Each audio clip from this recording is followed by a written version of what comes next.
In 1859, a man by the name of Moses Harris established a small community known as Harrisburg.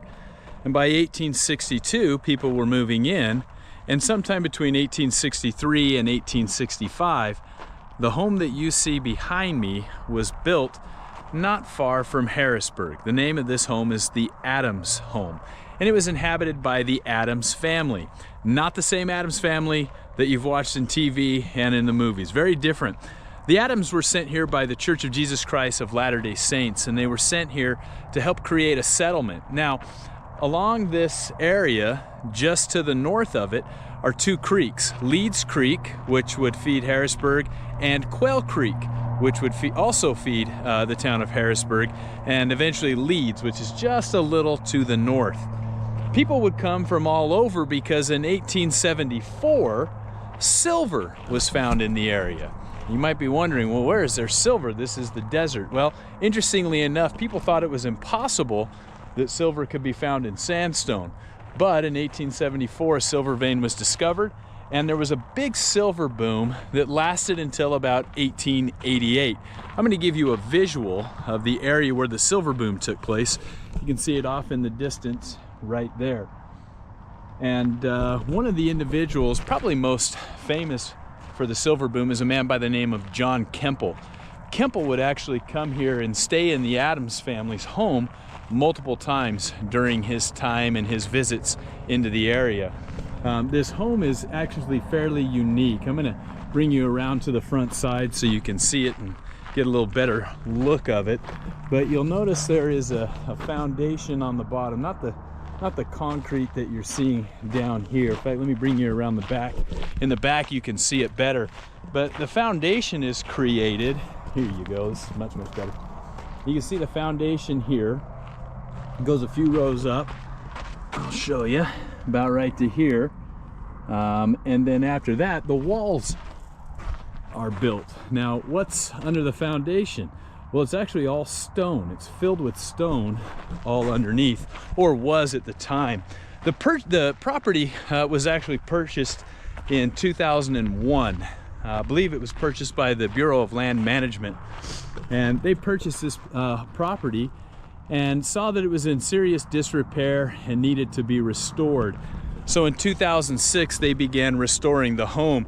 There's a picture on your screen right there of what the home used to look like prior to the restoration. Not only did they purchase the home, but they purchased this whole area around us. The area around us is about 215 acres. And ironically, there's actually a movie set back here where a movie has been filmed.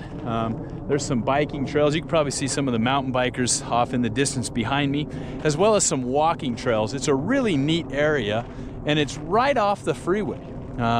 Something that people drive by. If you're driving to southern Utah, you drive by this spot all the time, and you probably don't even realize that you're here. But down in that area, just below, you can see where my finger is pointing. Down there were orchards. The property, I'll get you a little bit closer. The property is a terraced property. Well, why would it be terraced? Well, you can imagine homesteading in the desert Southwest in the 1800s, where temperatures reach 110 degrees routinely in the summer. It was very hot and a very hard way of life. Nobody had air conditioning back in those days. You can almost picture with the house behind me, the Adams family children running out into this flat area of the yard that I'm standing in now. Well, then it drops down and it's terraced. You can see right down here, there's a terrace. It looks like it's about 25 feet below the hill. And then another 10 feet below the hill, there's another terrace there. And then you can see Quail Creek off in the distance, just right down in here, coming from the Red Cliffs National Recreation Reserve. The water from Quail Creek, sorry, I had a bee fly on me. The water from Quail Creek feeds into Quail Lake, which is just down the road a little bit. But this creek would provide the life-saving water that these folks would need to be able to sustain life here in the desert Southwest. Anyway, I just wanted to bring you back to a little piece of history again from 1858, when the town of Leeds was established, to 1863-65, when the Adams home was built. And then all the way back, you can see the red sandstone behind me, into the later 1800s, 1888, when the silver boom started to really slow down. Ironically enough, there's a town just up the way. It's a ghost town. The name of the town is called Silver Reef. I shouldn't say it's a ghost town. There's still homes there, but there's an old historic museum and a lot of the ruins of the old homes that were there when Silver Reef was a booming area. So I hope you'll take a stop next time you're driving through southern Utah. Get off I-15.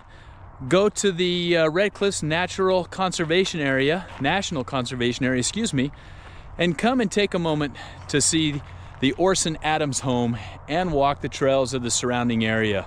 I hope you'll like and subscribe to my channel. Till next time, have a safe road trip.